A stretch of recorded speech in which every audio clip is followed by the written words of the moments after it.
Thank you, Judge Delahanty, and may it please the court and Mr. Romans. Your Honor, today I will be tendering to the court a motion to dismiss all the charges against Mr. Scott Scheffler. But if it pleases the court, I would like to offer a brief explanation on the record, please. Of course. Okay. Your Honor, I'm here today representing the Commonwealth because I recognize the importance of this case to our community. While I've worked closely with my great team, I want to make clear that the decisions throughout this process were ultimately mine.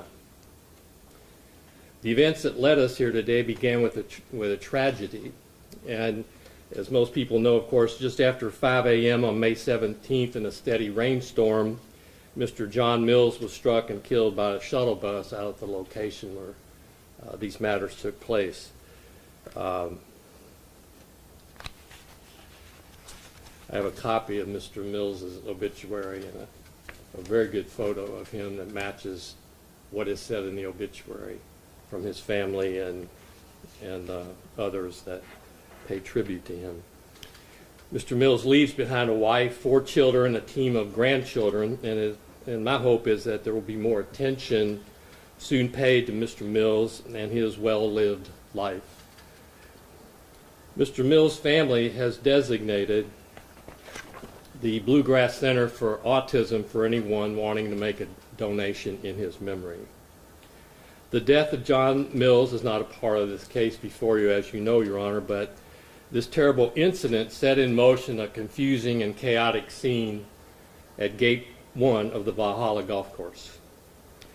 Because of this tragedy, Detective Brian Gillis, along with other members of LMPD, were rerouted from their assigned duties to secure an active investigation scene.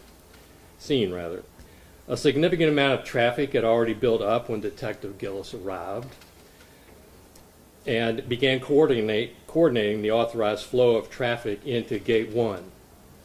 Mr. Scheffler was not informed of the fatality and was driving to the course prior to the playing in the second round of the PGA Championship.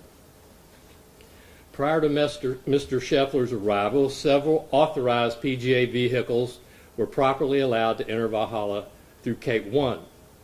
A bus, clearly seen on the videos, was attempting to turn around or turn into the same entrance, and the LMPD correctly stopped that bus and instructed it to turn around.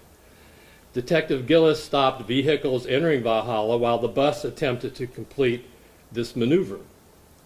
Mr. Scheffler's was one among the first vehicles to reach the point at which Detective Gillis was stopping cars. The interaction that followed between Detective Gillis and Mr. Scheffler resulted in LMPD filing 4 charges. My team and I began reviewing evidence as it came to us following the events of May 17th. We continued to receive and to review evidence throughout that weekend and late into the following week. We completed our final interviews with police and lay witnesses after the close of business on Friday, May 24th. We continued to work through the long Memorial Day weekend and have brought this matter before the court at the earliest opportunity following our complete review. My office conducted our work in a thorough and expeditious manner.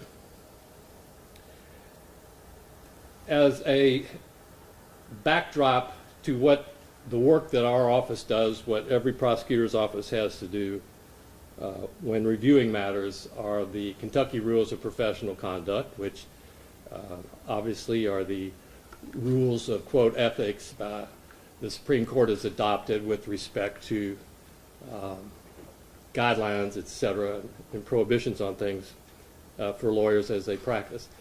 Section 3.8 in those rules is actually styled special responsibilities of a prosecutor. The court may be familiar with that from another time. But it says in there, in the commentary, the very first sentence, a prosecutor has the responsibility of a minister of justice and not simply that of an advocate. It further goes on to explain that the very first responsibility